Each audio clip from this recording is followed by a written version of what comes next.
Omatisi doza bolingo bonzambeo. Biso toyebi aveugle. Tango botami ozomona te eza pasi. Osala ndenge nini? Oza toujours mutu moko ya kosenga. C'était le cas de Bartimée. Bartimée azalaki kosenga mbongo na ye na coin.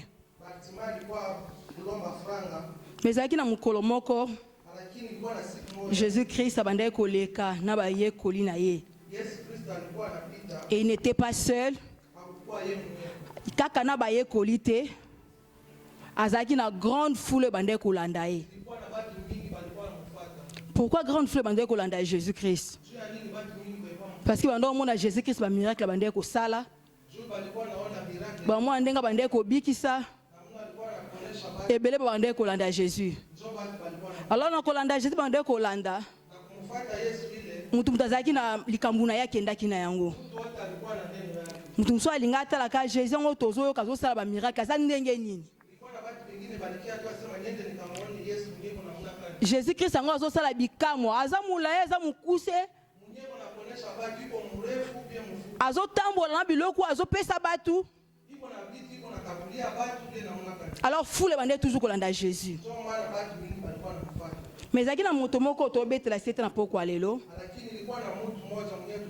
Ce Bartimée, fils de Timée. Bible tangi biso âge na yete. Mais le bien biso ka Bartimée fils de Timée. Yepa yokaki. Ndenge bato so bande ko yoka yepa zaki parmi bato ba yokaki.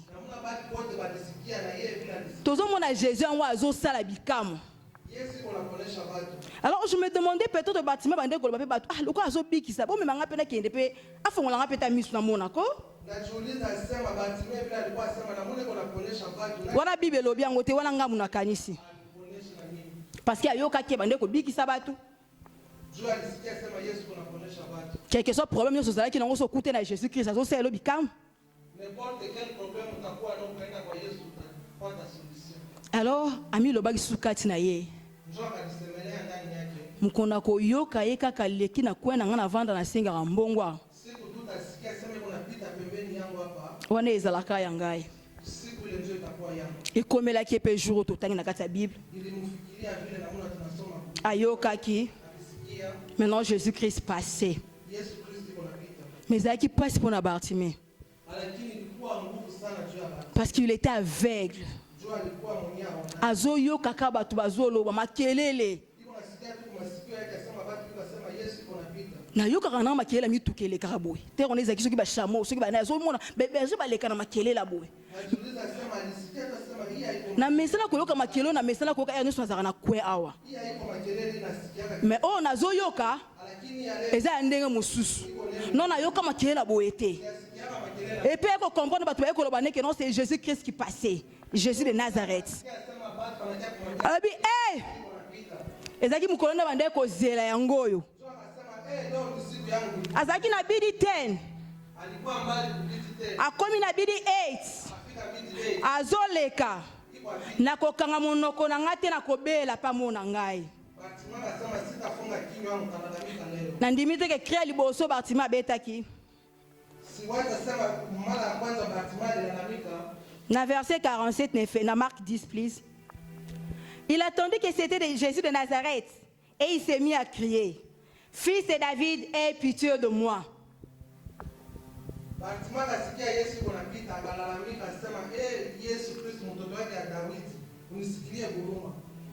Bartimée gangi tellement foule ezaki makelele. Foule eta makelele mutu bazo ye yonde. Biso to makelele la foule ndenge zalaka. Mutu bazo beta bakri na ndenge na ye. Oya biki seki mutu na ye mutazo leka ye wana Jésus-Christ ngo ye yote.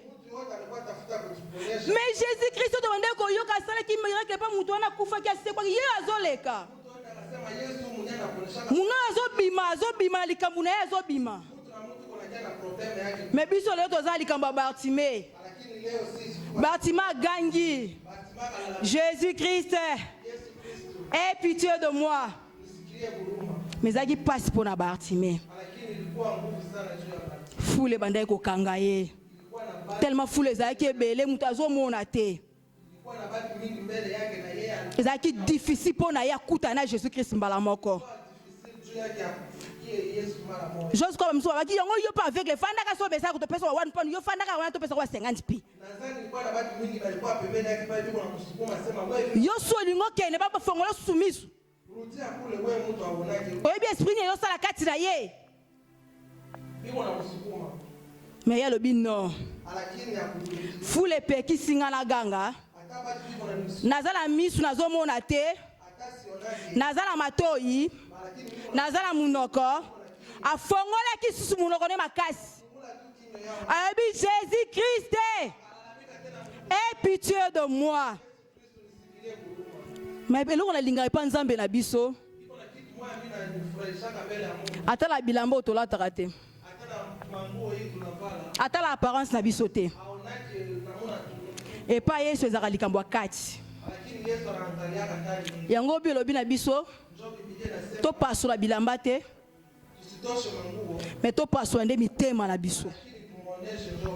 Na ka Bartimée penza. Ezaki vraiment impossible. Parce que fou les Jésus d'ailleurs azaki na entouré na ba disciples na ye. Et fou les qui sont munene. Mais Jésus qui se quoi tela ka mitema bato. Ayeba ki mitema bato nso bazaki na fou. Ayeba ki likamba moko na moko bazaki na kata fou. Oh Jésus. Ayeba tu bazo ganga. Mais na mutu moko azo ganga pona lobiko. Alléluia. Ezala moto moko azo ganga pona lobiko na ye. Je sais boye la ngai ye. Ezala ki mokolo guérison à Bartimée pesa melaki ye. Les cris de Bartimée. Bartimée aza soutien. Tozo tanga na kati ya Bible. Lelo ezali nga na yo. Bartimée na tona bande kutukomona te. Ma asimba ikaka bande ko yoka.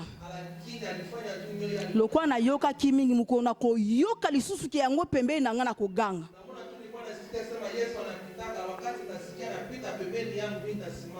Mais ngana yo to yamba Jésus Christ comme Seigneur et Sauveur. Comment est-ce que tozo tambola na foule otoza nango? Tozo exemple quand esika otoza na kata foule. Mais mitema na biso za ndenge na kata foule. Toyeka poto talana. Toyeka poto yoka babengisa kinga.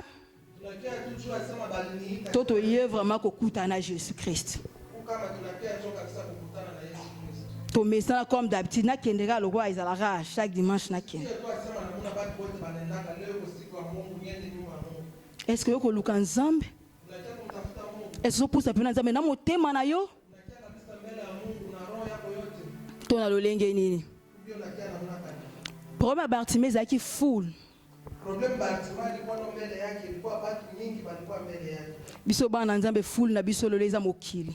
Sisi leo foule yetu iko dunia. Foule na biso eza mokili. Leo foule iko dunia mbele yetu. Bilo bina biso tozo vivre na mokili oyo. Biblia inasema tuko naishi dunia. Mais nous sommes pas de ce monde. Pourquoi tant on se lika se référer na foule?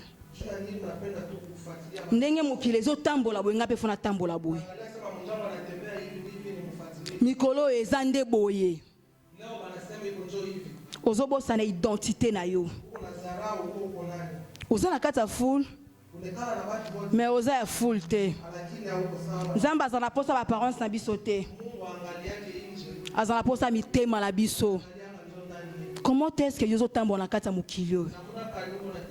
Na oh non sozo mona foka ka yo posa la bongo. Na oh nous se pesa misu na yo peka fosa la yango. Full extérieur. Nyo sozo mona libanda. Yo po lingika kanga pena za la bongo. Nyo sozo frapper misu. Yo po linga pena za la bongo. Keba foule ko zang so bokonzi ya kolo. Ne perds pas ton temps à côté là toujours foule. Foule ko empêcher pour gagner pas na nzambe. Foule ko sepelisa miso ko empêcher pour demeurer na présence ya nzambe. Mais siko mikolo yo.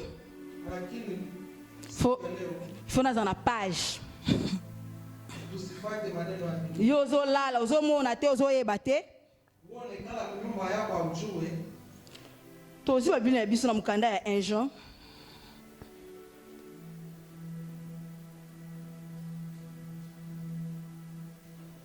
1 Jean chapitre 2, le verset 15a. Bible bina biso, n'aimez point le monde ni les choses qui sont dans le monde. Amen, peuple de Dieu. C'est la parole de Dieu. Mais si nous tango ni ko kanga makana mokili. Kino tango ni ko wumela kana makamba mokili. N'aimez point le monde. Mais yo faut linga mokili, ata mokili ngo ifadi kima yo moko zo luka mokili yango. Ne perds pas ton temps parce que yebi jour te yebi tenté. Ce qui lui est lelo te Yesu akoko ya kozonga a okuto ne tani ya kobela Jésus Christ to ya kotala ka mokili mikolo ni ezo reni kozo kate yango nde mute esa 6 mikolo nga fona za na page nga pe fona sala boy parce que nous sommes salés pour sala yango maman chrétienne le grand batu no basi nyonso ya poto apesa mbali 100 mètres nga pe na pesa 100 mètres na mona ba bibi poto ya bulaya biko nafukuza babona yabo na mimi vini mfukuze wangu papa ya poto baba ba bulaya lokola babomba ba carte ya bank nga pe fona bomba nde baninga musu basala abaoneshake mapendo kwa babibi yabo posi na tikela ya bana. Amen, peuple de Dieu. Oka mikolo sitembe zaka ke non yaka na diembela bo ngape fona sala yango tusikuwe bantu ya kufuatilia mengine ezama kama mokili. Amen, libota nzambe lobi na biso n'aimez point le monde.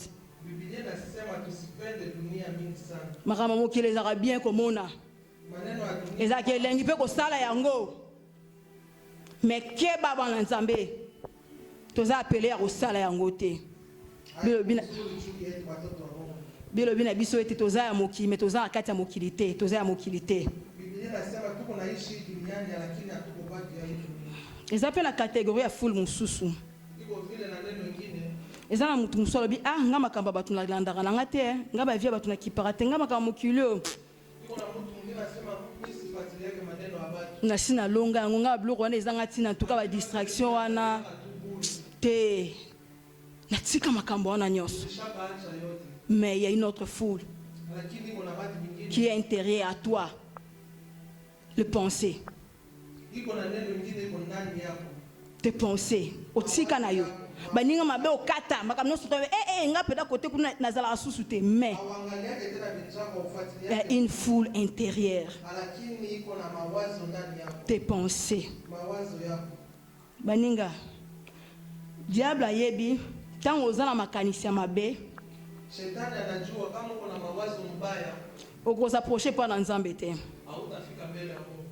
Yo ozana ona makamba fula libanda te me yo akati soki so bandi ko kanisela mutu mabe mutu anazana ide te mbaya bati mbele ya mesha bato lakini ndani yako kuna mawazo mbaya sana soki ba fongoli ba penser na yo angalia ndani yako makanisi oyo zalaka nango mawazo kani na kuwaka na ya yo kana kaka mkola ko leka na nzela na ngaposo bomba ngwe be na mutu nayo kuwaka na chuki nguvu ne ba ka nzela ngo batu balobaka ya nzela ngo zalaka ya mabele kaka boyo to ezalaka ya ndeni mukola ko leka na nzela na nga pose tonda na ba penser na yo mawazo mbaya watia mwenjaka akapita tu pembeni yangu ataona papa na ndako bwana yako kunyumba mabe mama sa depuis na 2005-6 mubaya kijaba kufanyaka miaka 2-3 lishakapita ozala na ba penser na yo lakini unakuwaka na mawazo ile mbaya tu ndani yako okangela pe mama linu bozo seka boza nyoso bien mais unekala mzuri Mungu anacheka Mungu na furaha lakini ndani yako mkola ko meka utuna mwazia mbaya ona ko pesela ye Papa, mama. Papa bozo vane pena na ndako. Mabe a sala depuis ce qui 2010, to lo baso qui 2000 combien? Ezaka na mutu na yo.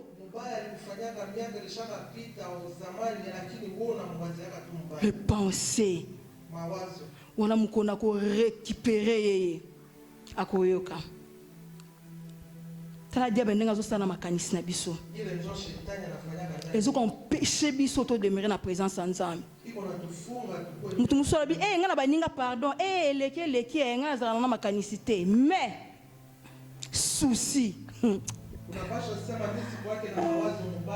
Souci elata yo. Souci eza biso bana nzambe te. Amen libota nkolo. Souci eza pona biso bana nzambe te. Ezo ko péché biso de mener na présence nzambe. Parce que to ko komika na likambo wana. Boto boka suzo na prière te yozo mona likambo wana. Souci c'est lata. Pré comme kaka Amen libota nzambe. Ya yo etonda souci. Eza pona biso bana nzambe te bibe lobi na biso toyoka. Papa Luke dans la version là qui venez à moi vous tous qui êtes fatigués chargés vous donnerez du repos. Pour nous nous mami kumba wana. Oh mais on t'a molaye pe solution te. Mozo continuer comme ngai penza. Mutu muso betela ye oya yo. To yozo mona yo nde sukisi. Et comme donc na sina bondeli PDG belé. Tellement que les gars dimanche wana ezaka bongo ezo changer lango pe karaté souci lata mutema na yo ezo ko péché yo demeurer na présence nzambe ezo ko péché yo o gange pa na nzambe lokola Bartima gangaki pour souci c'est là yo eza ba risa diable azola so OK monite yo to sambela kati telemela ye loba Jésus-Christ aie pitié de moi. Amen libotankolo. Monsieur César rancune, ye banda kanga rancune na mutu. To kutana kana lilita. Na ibisi bina lilita batu bakutana. Amoke bina bino boza batu batakawana.